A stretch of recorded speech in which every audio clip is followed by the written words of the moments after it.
So free agency has been very shocking, very surprising.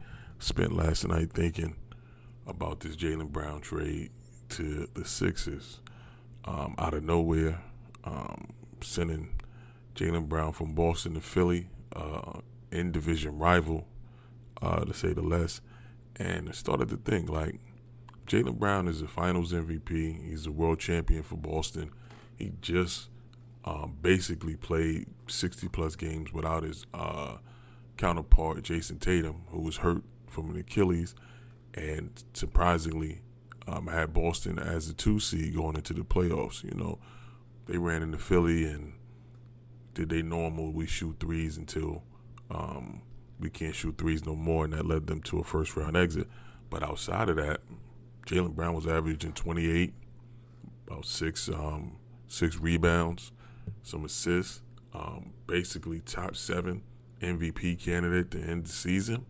And all of a sudden, you start to hear rumblings of, he's not well liked in the NBA. Executives don't view him as a top player. Analytics, he's the 7th best player on a team. And I'm sitting there like, I know my eyes. I'm not blind. I can see. I got glasses, so I definitely can see. And I'm like, boy, get busy out there on the floor, you heard? He get you buckets. He plays on both sides of the ball. 29 years old, two-way player, top 10, 12 player in the league right now, counting last season, you know. So I'm like, you know, teams should be biting at the jump to, you know, get this guy on their team as a, you know, starting small forward. Absolutely raises the defensive ceiling and raises your offensive ceiling as being a guy that you can throw the ball to. He can go get a bucket. A guy who you can say, you know, go guard the other team's best player. So I'm sitting back. I see Stephen A. Smith talking about, you know, they don't like you and they don't think what you think you are.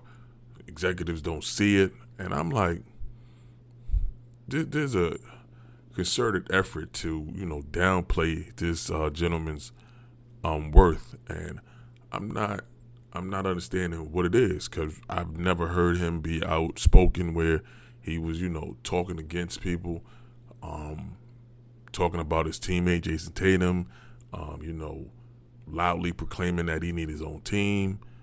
Boy wasn't being a malcontent in the locker room for as much as I can, you know, hear. He wasn't on the court making any issues. He wasn't off the court making any issues. So I'm trying to figure out, you know, where all this is coming from. And now, yesterday, big news. We get Jaylen Brown going to the Sixers for Paul George, 2 first-round picks and 2 second-round picks. I'm like, wait a minute. This is a top 6 MVP finalist.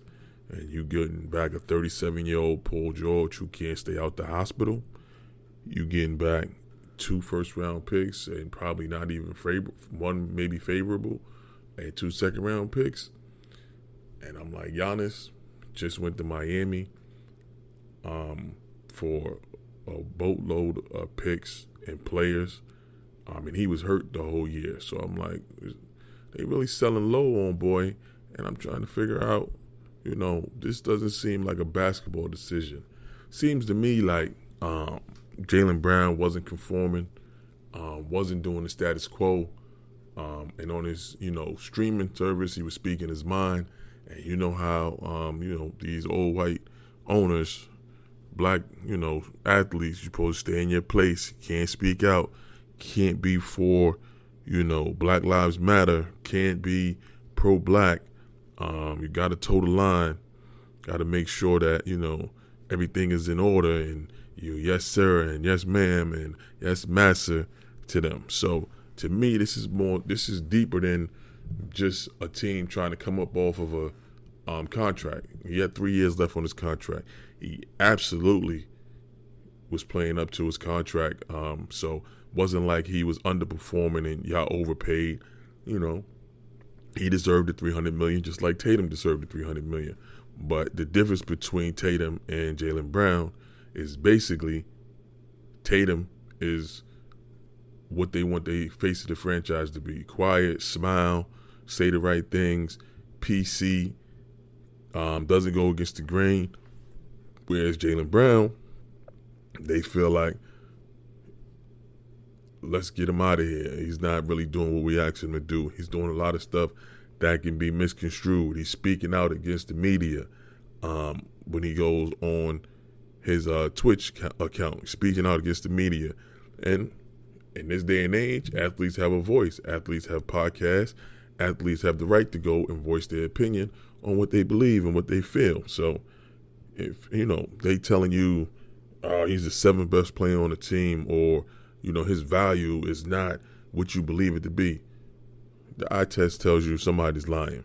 So I think Boston, with their new management, didn't want, somebody that they felt may down the line next season feel a certain type of way, or say something that they think is the wrong thing to say.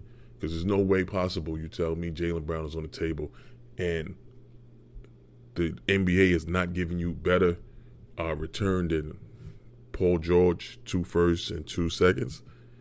Portland had a better deal than that. You could have got Drew Holiday back. You could have got Shaedon Sharpe in a deal. I think Drew Holiday and Shaedon Sharpe is way better than a 37-year-old Paul George. No disrespect to PG, but we seen what happened in the playoffs last year. Boy is good for 8 minutes, and then 40 minutes he disappeared, go to the bathroom or wherever. He just wasn't showing up on the court against the Knicks 4 games in a row. So you see that, and you automatically get the phone call and it's like, oh, yeah, we just going to do that. Send us PG, we good. Nah, somebody lying. So, just wanted to get my thoughts out because I was thinking about this last night, and I'm like, yeah, this feels like, it feels racial. It feels like, corporate is making a stance to say, anybody can get moved. We're going to send you. We need to send you if you're not, falling in line with what we're doing. So I'm sure it's going to be more fallout because they're using analytics as a fall guy for this, and analytics is bullshit. So, Let me know what you think. I just wanted to get that out this morning. Put it in comment section. Also like, share, subscribe to the channel. Support your boy. So, I'm trying to do some things, but, holla at me. Let me know what you think. Let me know what you feel. You heard? I'm going to talk to y'all later.